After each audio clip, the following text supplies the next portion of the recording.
Okay, and we are here ready to go with our live tonight. And I'm so excited. I'm here with Starr Sackstein, and I'm going to have her introduce herself in just a moment.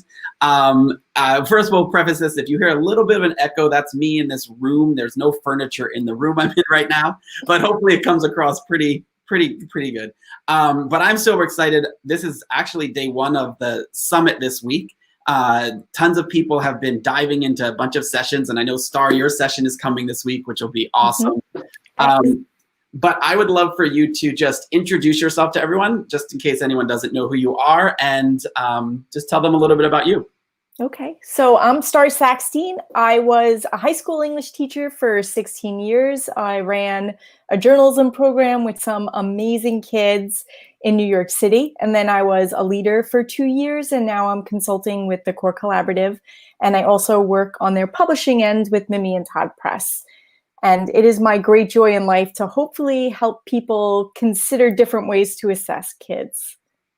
Which I think is awesome. I know that you've kind of, I guess not kind of, but you've really influenced me in a lot of ways. I know we've had the opportunity to work together, but we've never met in person. Hopefully we will meet in person sometime.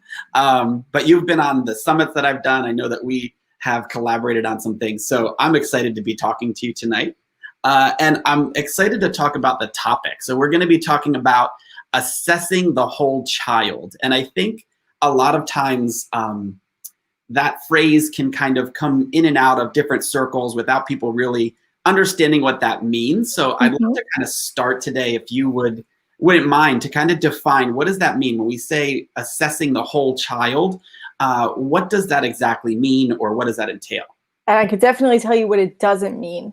Okay. It is not mean that we are, grading and judging children on a lot of different areas of their lives. It's actually more really developing close relationships, getting student voice and choice involved, and being flexible in how and what students produce so that they could play to their strengths. Part of my newest book is really looking about the social emotional connection with assessment. So considering the impact teachers have on kids, not just in the classroom, but those long-standing sort of impacts that happen because of the environment we create in our spaces. And Hi, Peggy. It's good to see you. Hello, Peggy. And I like how you define that, because I think sometimes when we think of the word assessment, we think automatically we're judging, right? Or we're doing that. And when we think assessing the whole child, now it's kind of like, okay, does that mean we have a checklist where they do this well or they do that poorly? And that can actually probably hurt the kid, right, if we do that. So I like how you define that. And I guess I just want to kind of dive right in a little bit today and kind of pick your brain around this topic. And I was just curious, to be honest with you, today was my first day hybrid teaching, right? So it was the first day that I was in the class with kids as well as teaching online. And oh, goodness. And I know that is a struggle for a lot of people. And I came home today, I was exhausted, and I know a lot of times, even with assessment, it can be exhausting and all of these things. And we want to do what's best for kids. But I just wanted to start off tonight and ask you about possibly some strategies on how we could assess the whole child. So maybe we could start just with that. What would be a very simple strategy that you think we could do or almost implement right away that would help us to go about assessing the whole child? So I think the most important part of assessment in general is student voice. So much of the assessments we develop have gaps. I mean, even the best assessment doesn't allow for everything a student knows and can do. So reflection is the first major things you can implement to really assess the whole child, because it gives students an opportunity to fill the gaps of what we can't see based on what we've asked them to do. I mean, if you have older students, you could get them involved in the, in the actual design of the project or the assessment. And when I say assessment, I'm using it loosely. I'm not talking about tests per se. I'm thinking more about authentic performance-based assessments where students have a long period of time to do formative pieces that they're getting feedback on an ongoing basis, and you're watching them learn all along the way. And that's also a part of assessing the whole child, giving them multiple opportunities to improve the areas that they're working on. Ask a lot of questions about how they can improve while they're doing the learning, not after, as we traditionally do it when we give them a test, they get a score back, and then it's like too late at that point when we do a summative. So when we're assessing the whole child, there is a lot of formative assessment involved with tons of feedback. It could be feedback in small groups, feedback one-on-one, feedback on, if it's an electronic document, just trying to find ways to help students steer their learning as they go, which it's a heavy lift on the front end, but then when you get to the back end, you've been so involved in the process that it's less of a lift at the end. Yeah, I agree. Actually, it's interesting that you said, and I like this, ask questions while they learn. One thing, and when you had talked about with the digital aspect, I'm blessed, I guess it's a blessing, to be in a one-to-one district, right? So the Nice. kids all do have their own devices, and moving into the hybrid with remote, it's made things a little bit easier. But one thing that we've always done, at least in my class, is along the lines of this with asking questions, is we use Google Docs, right? So that they all collaborate. But I am a language arts teacher myself. So when they are writing essays, what I used to do was they would, before this, they would write their essay. And you probably know this, you'd get a whole stack of papers, you'd go through them, you'd give it back, they'd have to revise. And now we're using Google Docs, the Google Documents, so the kids are typing in real time and we can comment alongside, we can ask questions. And I've also found it very helpful. And I was curious what you would think with this. What I'll have the kids do, even while they're doing it, they'll collaborate. If they're collaborating on a document, we can all be in there, and in real time, they're kind of almost assessing themselves along the way based on the questions that we ask, right? So I was curious though, because I do this and I'll ask questions, but what would you consider to be the type of questioning that we could do as we go along, right? So I know sometimes I might ask them a question along the lines of let's say they're writing an essay. I might say, well, what do you think could be put here? Or I may do that, but I know there's other types of questions as well. And I was curious if you had any suggestions for good questions as we go about it. So I want to backpedal a little bit, because for folks who aren't ELA teachers, you could get a lot of information up front. So if you're doing a project, you're going to be spending time, whether it's a writing workshop and you're working on a written piece, or a lab, or more complicated math proofs, or things that kids are going to really need to dig into, or for social studies, a DBQ and an essay in that regard, or really looking at historical documents. What you want to do is really go over the directions so they have that clarity at the onset, and develop success criteria with them. So if these are the things that this assignment is asking you to do, and these are the objectives of the assignment, what do you think success looks like? Let's develop a list of success criteria. So those questions could then kind of come off the success criteria. They know what they need to do well. So they already have a basis with a specific language that aligns with standards, and it also aligns with the task that they're doing with the skill set that they're working on. So clarity is the major piece in early drafts, as you know.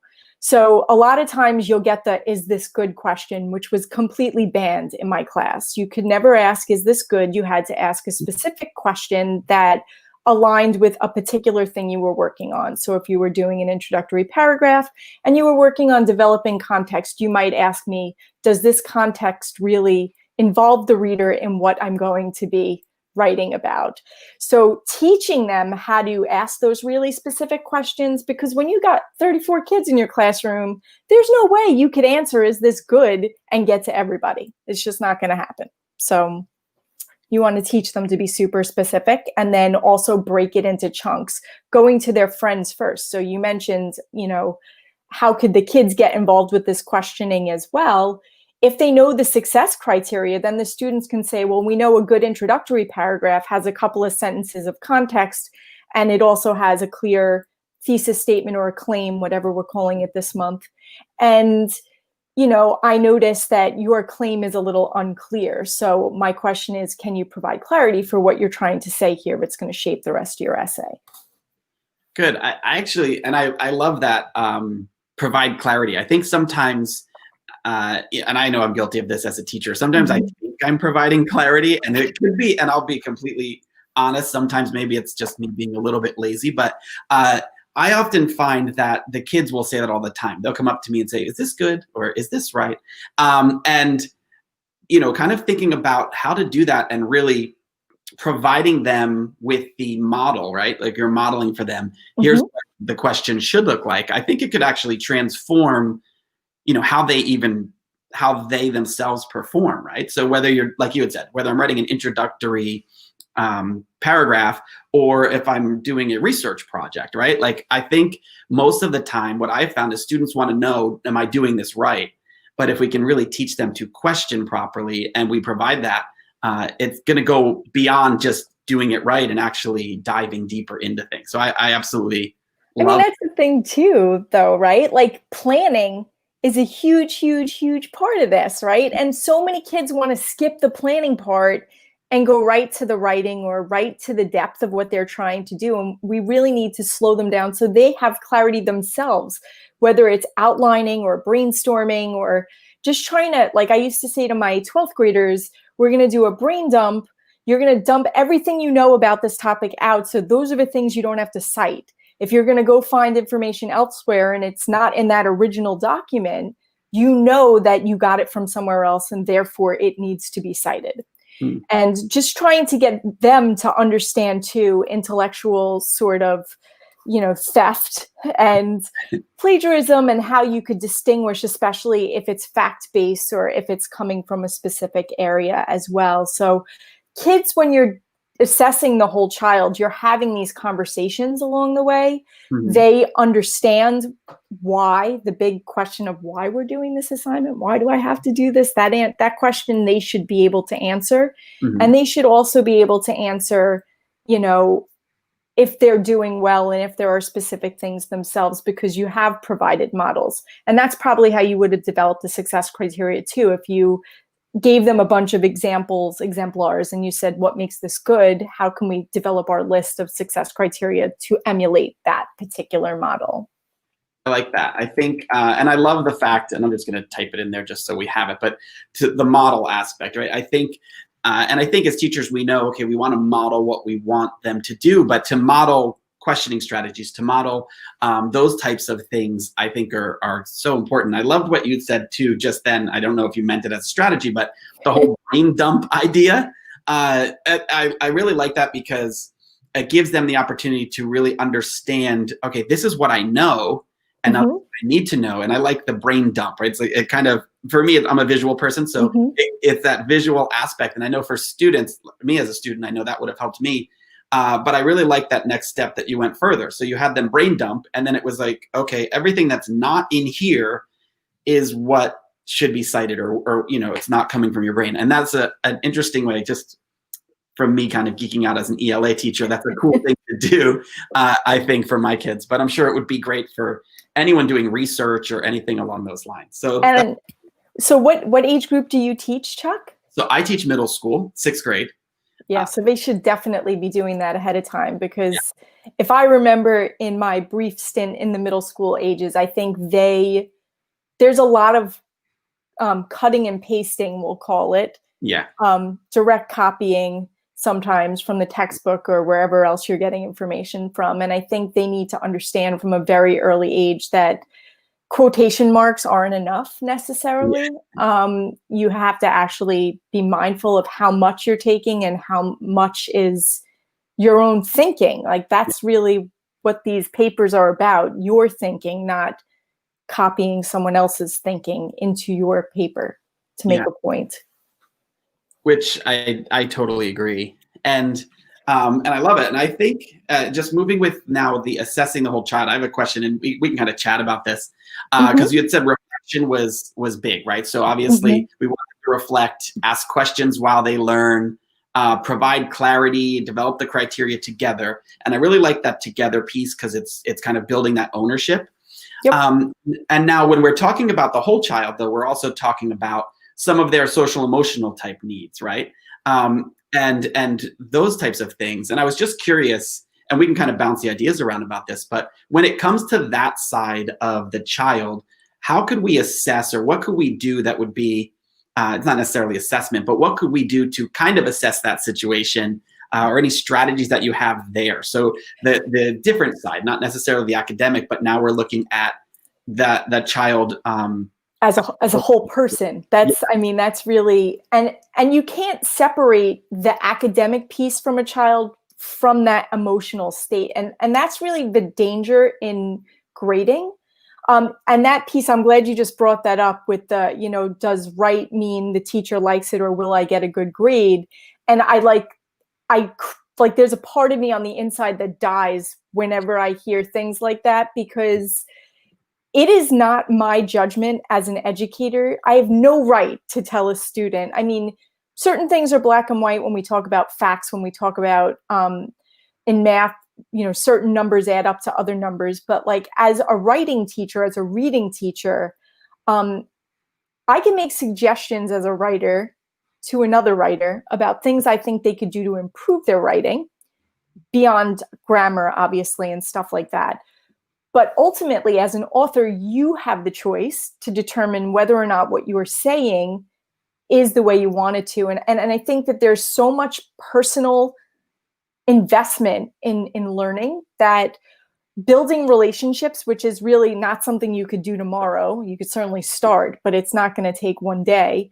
And getting to know your kids so you know their triggers when it comes to learning, what their frustration tolerance is, knowing how to navigate that frustration tolerance. And I did something very cruel, probably in like the 4th year I was teaching AP. Mm-hmm. I gave out the AP standards booklet, and I don't know if anybody else teaches AP out there, but they're about this thick. Uh-huh. They're a spiral bound book, and it goes to 6, and it's pretty extensive. And I put one on every group table, and I said, you have 40 minutes to get through this entire book. You will be graded on it. And essentially you need to just pull out the ones you think are super important and put it in kid-friendly language. Now, I had no intention of grading it. I had no intention of them getting through all of it. It was all an experiment to see how they handled pressure. Uh-huh. And probably about, I don't want to say about 3/4 through the period, as they all started panicking and asking if they were going to get more time and you know, what they were being graded on, I kind of stopped them all and I said, listen, I'm sorry to have done that to you, but part of this class is it's pretty rigorous. There's a lot of work. You're going to be getting a lot of stuff on the front end. You'll know how much time you have because you have the syllabus to look at. And you're going to have to plan your time really well. You're going to have to use each other in your collaborative environments to really make smart decisions about how you attack problems.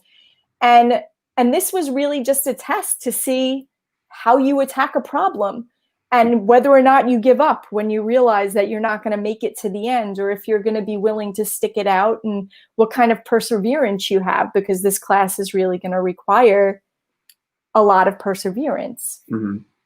And I think that the kids, wow, for a second I froze in a very ugly way. And they all kind of looked at me like they got like the death stare from the 25 kids who were sitting in front of me that day, but they got the point. Mm-hmm. And then I was like, you could just stop now. You understand that we have a lot to cover this year, and we're going to take it one step at a time. And that's also kind of where the reflection piece comes in, because if you teach students to really reflect robustly, and that's not something that is something they just know how to do. Mm-hmm. It's actually something you need to teach them in steps. You need to tell them that a reflection isn't how much you like or dislike something. It thinks about your process. How did you approach the process? What did you think you were supposed to do? How did you then move from that point? Do you think you met the standards? How do you know you met the standards? Where in your assignment did you do that? Where did you struggle? How did you deal with that struggle? And thinking about all these things, like, and if you have them setting goals as well, what goals were you working on? Mm-hmm. And how did this assignment give you an opportunity to reach that goal or not? And then as an assessor, when I read the reflection before I look at their work, I know what they were working on. So the feedback I give them could be super dialed in to what they were working on. Mm-hmm. And then that also involves their voice and makes it more about them, more personalized, even if it was a project that everyone in the class was working on. Which I love. And I like that. And we've had a bunch of comments here talking about a bunch of different things, which is cool. And I know Peggy, the last one we had there was she loves your approach to kid-friendly language, which is cool. But I like what you had said there about goals, right? I think that goal setting or allowing our students to have those individual goals really does do quite a bit when it comes and helps us when we're assessing, right? Because we get to understand a little bit more about them. And I like what you had said, and that's why I typed it in here. It's about the process, right? I think so many times, and I know that I've been guilty of this early on in my career, and even sometimes now, I try not to be, but sometimes things can be piled on, as a teacher, and people are saying, well, you need to get your grades in. And sometimes, and I'm very much along the lines of you, Starr, when it comes to grades. But, the thing, and that kind of makes me cringe sometimes, but I like to think more of it, like you had said, it's more about the process, right? So, if we were to approach it that way, I think that it could really kind of transform how kids learn as well. And I love that you were saying, with the goals, right? If a kid has this goal, you now understand that, and that comes into that whole assessment of the whole child, because we can then understand that child, right?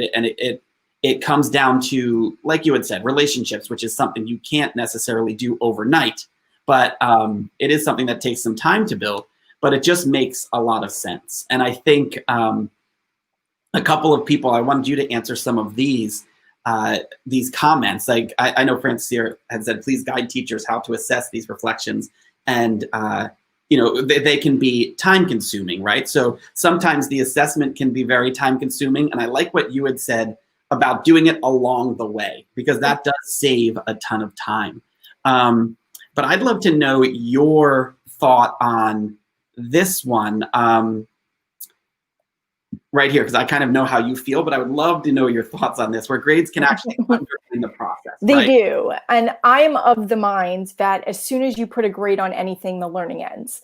Because as soon as unless it's a grade that's unsatisfactory to one of your grade grubbing climbers who want to do more, not because they want to learn, but because they're unhappy with the grade. So it's really promoting a focus on the wrong thing. Mm-hmm. So while you're in the formative process, no grade should ever be used. It really breaks my heart when I see people grading first drafts of anything. Like, how do you even do that? Yeah.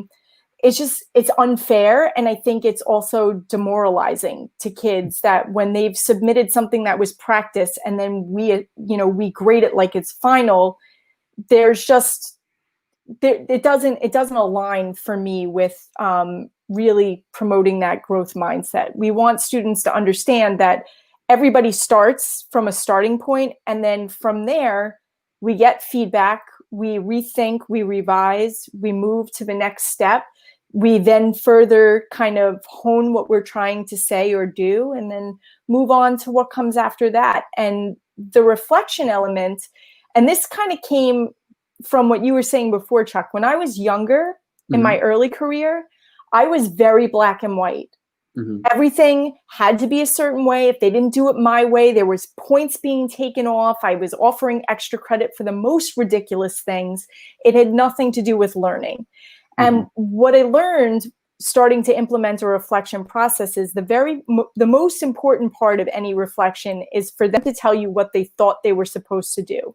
We could think we're so clear when we give an assignment, but when you get 20 different kinds of assignments back and everybody else in the room did it differently, and you were thinking in your head that is a teacher error, that is not a student error. So if you have an understanding of what they thought they were supposed to do, then you can assess them based on that.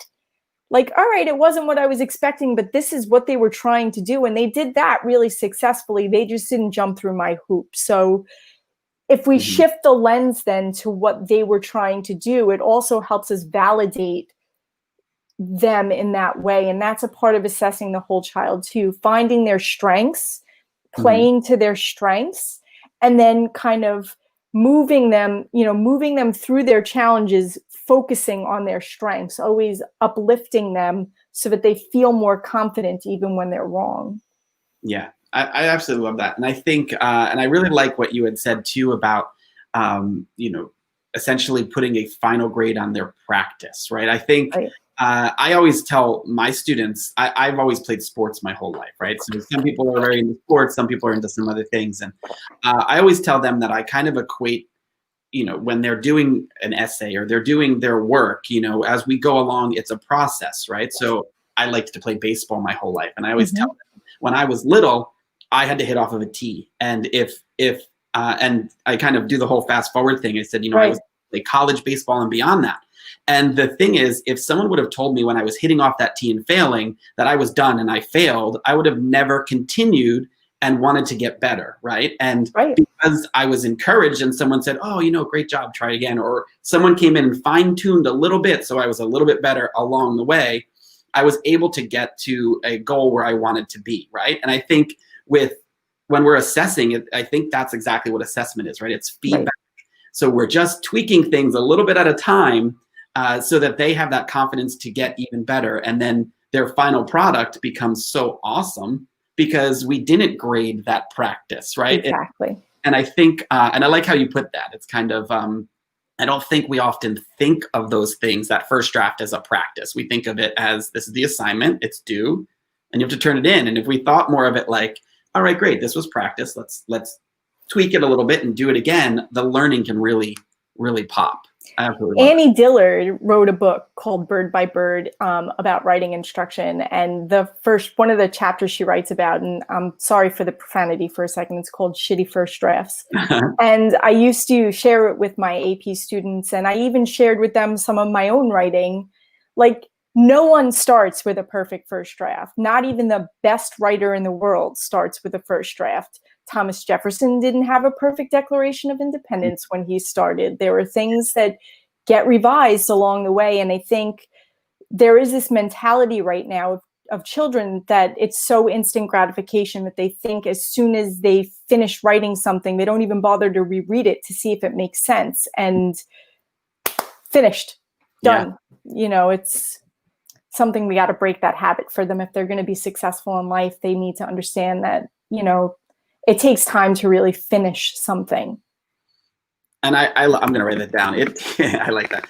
It does. It takes time to finish something. And I think what you had said there is perfect. I think that, and I don't know if this is going a little far, but I don't think so. I think when we assess them, we can look at it as life lessons, right? Because you're right. They are in an instant gratification type world where, and it's kind of, let me get this done quickly, so I'm done, and now let me move on.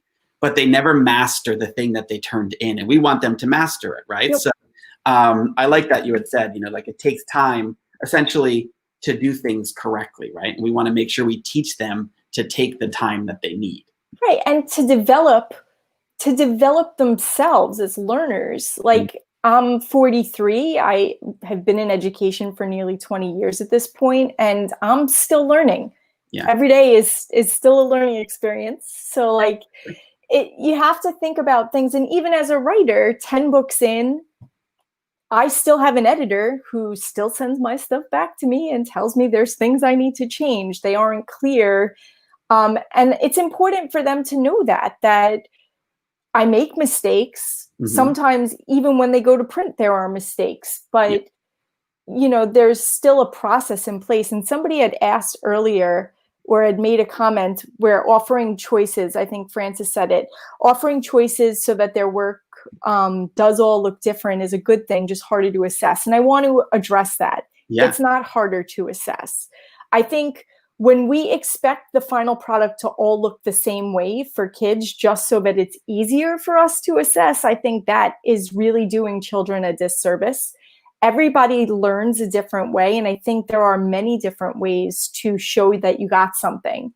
And showing students that flexibility and letting them grow their voice is so important. And then for us, what we have to determine when we're doing that success criteria together is what is the goalpost and where is the range? And how can that criteria look in a variety of different ways? Because, I don't think any three kids would approach a problem the same way. And I think that as educators, it's foolish of us to assess them all the same way. Mm-hmm.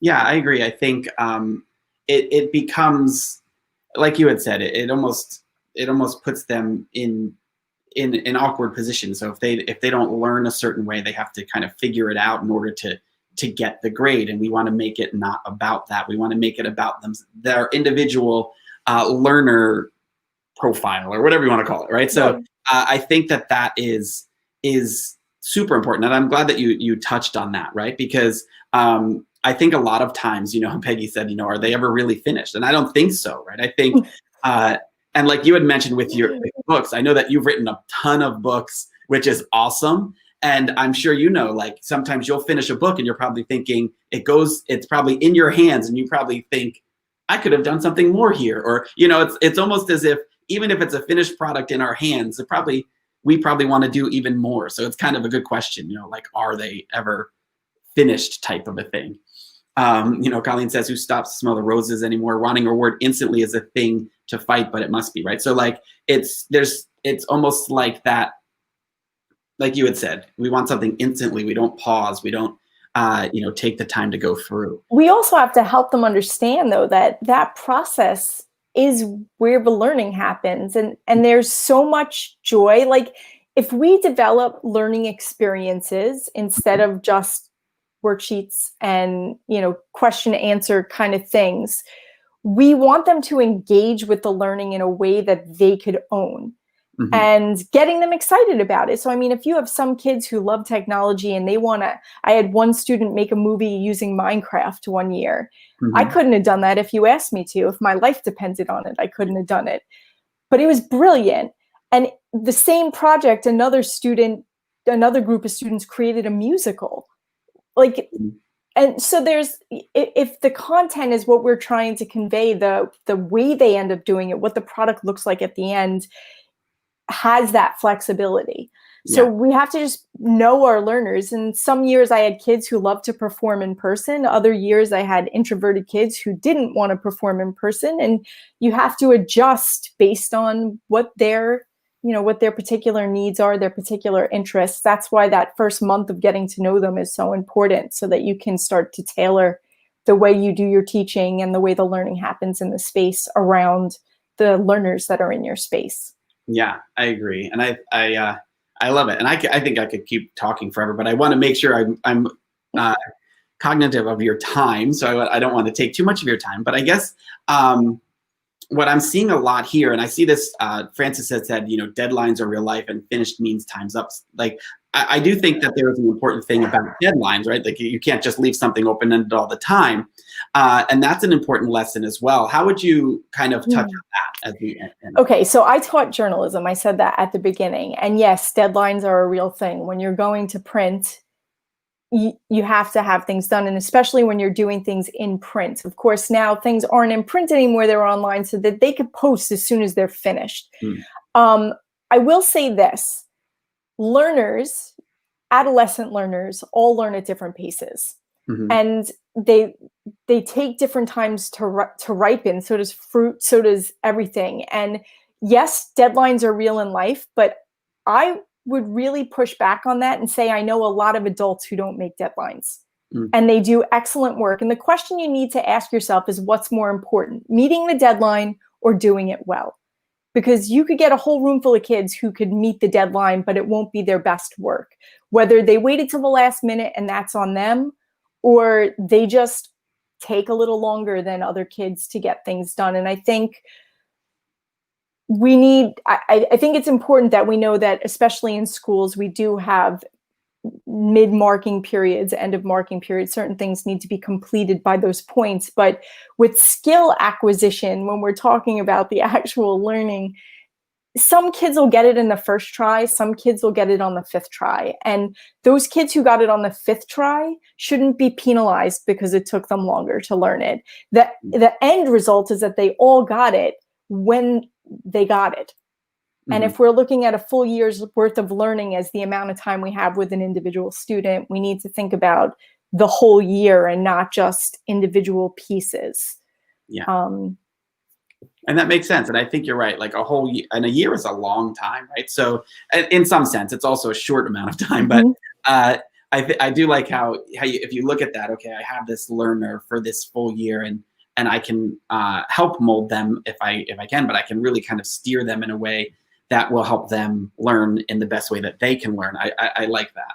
I think just to kind of wrap it up, Starr, I just know that we had talked about reflection being super important. I know you started with that because that is a key component to assessing the whole child, right? The reflection piece, asking questions while they learn. And I like that because that's something that I personally am working on now. So I like that. Providing clarity and developing the criteria together. We talked about a lot of stuff. Modeling, right? So we want to make sure we modeled. It's all about the process and to make sure we understand it takes time. And like you had said, just kind of hitting on it takes time. Some students are going to take time longer than other students will, right? So it's all really more about the learning process. And that's kind of like what you had said. The learning takes place in the process, right? So absolutely love it. And I just wanted to kind of end with asking you if there was anything you'd want to end on, maybe like either a tip or a point or something you would want to share with everybody watching that they could take away with them as they think about it and they continue on with the summit this week and as they dive into your session later on this week. Anything that you'd want to end with as we end the conversation? Sure. So the thing that makes all of this possible in one space is portfolio. This idea of, because like I said, students are going to be gathering their work all along the way. And if at the end, they have a solid portfolio that shows proficiency or mastery of specific standards or skills we want them to have by the end of a year, portfolios really provide a very tangible way for students to see their own learning. And I think there's nothing more impactful than seeing something you created in September that you thought was good and something in June and what that looks like. And I know on my YouTube channel, like even in the assessment conferences that I have with students, if you look at their first marking period conference, there's a lot of me asking questions. And by the June one, the student is doing all of the talking. That's cool. So the scaffolds really happen over time. And I think as teachers, we start with the scaffolds and we need to start pulling them back so that students have opportunities to really take ownership, regardless of how old they are. Yeah, I like that. And I think it's so true because like you had said, it's a cool thing to see as well from the beginning when it's very much teacher controlled to the end when the student takes control. It's a beautiful thing to see as well.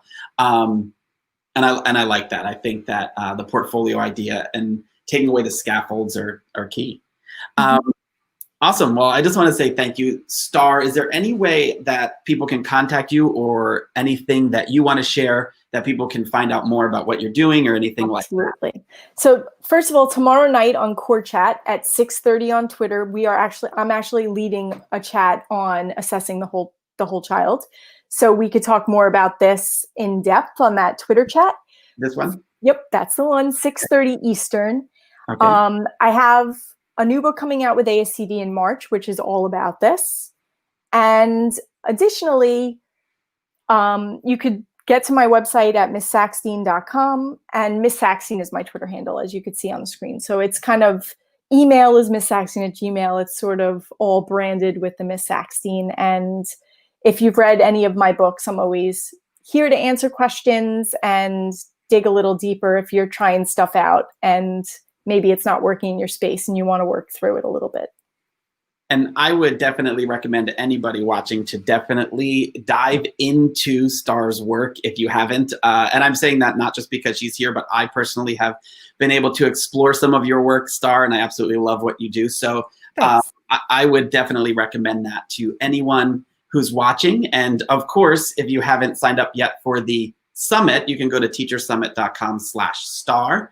And you can sign up today. And if you're already part of the summit and you're enjoying it, make sure that you keep an eye out for Starr's session because it is Thursday. It's on Thursday. Yes, it is on Thursday. So keep your eye open.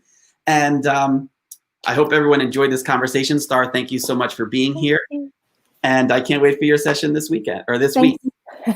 Thanks so much, Chuck. Have a great night. Yeah, you too.